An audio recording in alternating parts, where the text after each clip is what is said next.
In today's Farm Report, the University of Minnesota Extension Service has released its Farm Business Management Executive Summaries for the dairy program in Minnesota. Jim Sulphur with the University of Minnesota Extension Service office has more. Spend my time really talking about just the dairy sort now, and this is FinBin data from all the farm management data statewide for the state of Minnesota. There are 390 farms in their database, so these are people that are on farm management information, and just kind of looking at the demographics of those farms. They have about 204 acres that they own, and they have about 400 total crop acres, 440 total crop acres, and they average about 180 cows.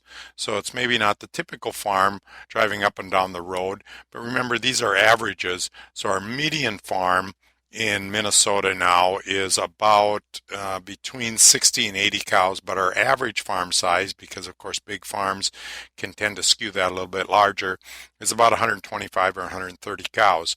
So on an average, again, this information I'm talking about is a little bit more than an average farm, but getting back to where these dairy farms get spent. So this is the average Minnesota dairy farm, and as I mentioned, the average of all farms is about $1 million. The average of our dairy farms is about $1.3 million, and where they spend that, crop supplies, they spend about $100,000 because most of them have crops, spend a lot of money on feed. So as you're driving around central Minnesota, you see a lot of feed trucks driving around. They spend an average of about $370,000 on feed. They spend about $34,000 on interest. Capital purchases, dairy farms tend to buy a lot. They have a lot of equipment on their farm. They spent nearly $200,000 on equipment purchases. Part of that is they had a pretty good year that year. Other farm expenses, about $158,000, about $100,000 on hired labor, about $120,000 on fuel and repairs. Dairy farms tend to go through a lot of fuel because there's a lot of activity. There's hardly a farm you're on where there aren't multiple vehicles, skid steer loaders, tractors driving around. And so that's kind of where our average, again, the average spent on a dairy farm. And so I think it's kind of interesting when you look at that, that our dairy farms really are good for the local economy, and that's one of the reasons most counties, and I really want to promote a lot of dairy farms, because one of the things that they do is spend a lot of money on local communities. Think about veterinarians and nutritionists and feed truck drivers and milk truck drivers. We see a lot of those running up and down the roads, and so livestock really tends, particularly dairy, because it's so labor intense, really does tend to support a lot of local economic activity within our regions. This has been Jim Sulphur with the University of Minnesota Extension in St. Cloud. The crops benefiting in the early season planting include spring wheat across the northern plains and even some corn planting across the upper Midwest. But USDA meteorologist Brad Rippey says those ideal conditions have disappeared. Cold weather has returned to the upper Midwest. In fact, for the remainder of this week, we are expecting multiple freezes from the upper Midwest through the Great Lakes region and into parts of the Northeast. Meaning? Any corn that has been planted in states like Minnesota and Iowa is going to be extremely slow to germinate. It's a good thing that it hasn't germinated yet, because we are expecting freezes. Already, temperatures were down in the mid-20s in parts of the Dakotas, and freezes reported all the way into northwestern Iowa, where Sioux City, Iowa reported a low of 32 degrees on April 21st. That kind of sets the theme for the week. We are expecting additional freezes. Conditions will be chilly but dry across the northern tier of the country. For USDA Radio, Susan Carter, Washington, D.C. Corn planting may be getting started right about now in central Minnesota.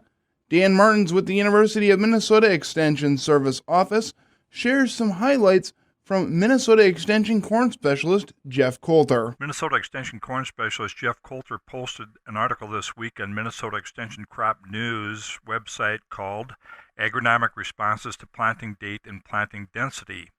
You can watch for agricultural press releases, do an internet search for Minnesota Extension Crop News, and in Stearns, Benton, and Morrison counties, I know you can call the county extension office for a copy if this is helpful to you.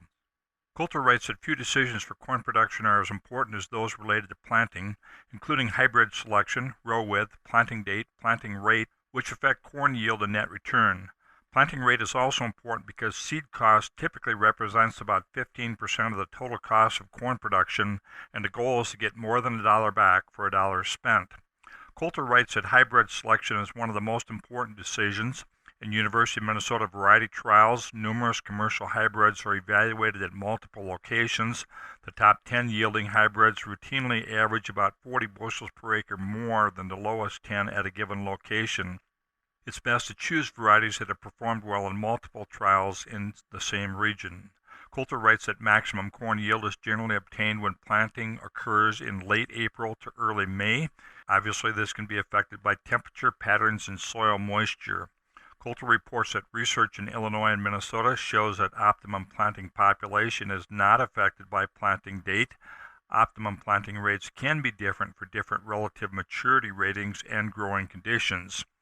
Maturity selections can be affected by planting date. Coulter says 34 to 36,000 seeds per acre most often maximizes net return in most fields. Optimum planting rates tend to be near or above the high end of this range for early maturity varieties, maybe 96-day maturity and earlier, and especially for hybrids less than 90-day maturity. Selecting high-yielding hybrids is usually more important than fine-tuning planting rates for a specific hybrid. Regarding row width, Coulter writes that planting rate and yield generally are not affected very much by row width for mid to late maturing hybrids.